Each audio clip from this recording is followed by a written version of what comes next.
All right, guys, we're back on LatiNation, and it's the Techie Show. And since it's the Techie Show, I figured we can do a video chat from our studios here in Los Angeles with our next guest. He's in New York, and he was way too busy to come to Los Angeles, and trust me, he's very busy. He's Andres Barreto.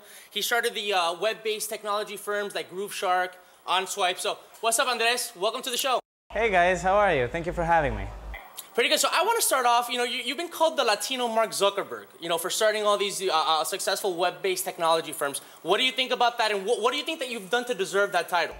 Well, for one, I don't think it's an adequate comparison because the scale of the different projects are very, very different. But what I do like and I do appreciate is that now we have a different type of role model being presented in the media that goes beyond being the typical novela actor or the football player. Now we can show that there's Latinos out there doing things in business and in technology and innovation. So you started your first internet-based company when you were 18. And from what I understand, you apply somewhat of a simple business philosophy to all the companies that you started, which is basically finding solutions to your own problems. So how have you, or to your own needs, so how have you applied that business philosophy to your companies? Right, so I think everything that can make starting a business easier, you should go for. So the best thing that you can do is start with problems that you have because you understand yourself as a market better than anybody else. And then from there, extrapolate it out. So one of the first companies I created being GrooveShark, it was hard for me to find music from where I was living, and being able to find any song anywhere in the world was super useful for us. So being able to solve that problem was a need that I was doing for myself. Just for someone, I'm going to date myself. I remember Napster. I was old enough to start using Napster. What's the difference between GrooveShark and things like those file-sharing music websites that were targeted by the music industry and shut down? I was also old enough to use Napster too, so it's not like we have that big of a difference. But no, basically this is taking music and making it available everywhere on the web, using the web as a platform.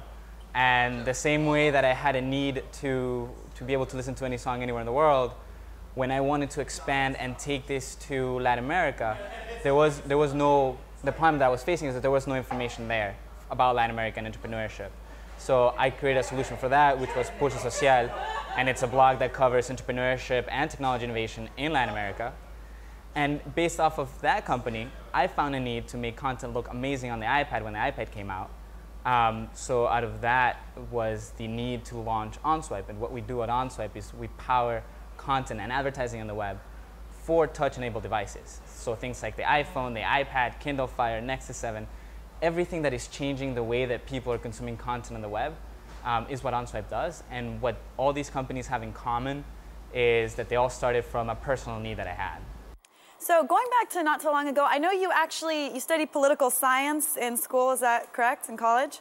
Yeah, that's right. I did political science and not engineering or business like most people think. Right, so at what point did you make the shift to a career in technology? So I think it was actually backwards for me, where I was already in technology. When I first got to college in the first semester, I started getting into technology and building companies. So for me, college wasn't necessarily of studying a career in order to get a job, but it was more like studying for something I actually enjoyed for the sake of studying it. Business is something that I did, and technology is also something that I did. So for me, political science was a way to study something I actually enjoyed and also get the knowledge for me to be able to contribute back to like economic development in Latin America, which is something that I'm very passionate about. Now, you've mentioned in stories that right now we're between two huge shifts when it comes to the way web-based technology and technology in general is affecting our everyday life. What do you mean by that? What two shifts are we in between? Well, for one, we're having a lot more people go online, but that's always been growing. But what's happening now is for the way that these people are going online, and even the people that are online today, the way that they've consumed content for the last 30 years or so has been through a keyboard and mouse. But since 2010, when the iPad came out, and now we have even more devices coming out, all of the content consumption behaviors are changing. And that opens the road for a lot of opportunities and rethinking the way that a lot of the internet businesses work. And that's the opportunity that OnSwipe's going after. Well, Andres, you got to make us a promise when you're in Los Angeles the next time, come to our studio so you can check it out, and maybe you can give us some tips on how to make it even more techie. Congratulations on all your success, and we'll be back with more on LatiNation. Most definitely. Thank you so much for having me. Take it easy. We'll be right back.